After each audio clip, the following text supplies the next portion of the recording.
Okay, this is very much a niche application. Assessing people with nipple discharge and intraductal papillary lesions is probably going to be under 5% of your total volume. This is one of those cases where you're always going to want to do the rolled nipple maneuver. You know, I should probably say that in your overall ultrasound volume, it'll be well under 5%. But at Sally Jobe in Denver, 10% of all our biopsies were papillomas. So of the people who actually go to interventional ultrasound-guided biopsy, 10% are papillomas. So it's not uncommon amongst the group that actually gets biopsied. Now we know that mammography doesn't help us much in people with nipple discharge in the vast majority of cases.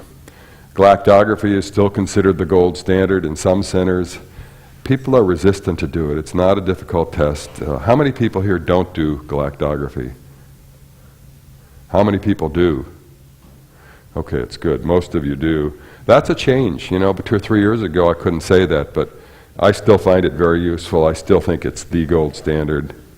Could MR be better? Yeah, I think in micropapillary DCIS, MR is better, but for standard large duct papilloma, I still like galactography better.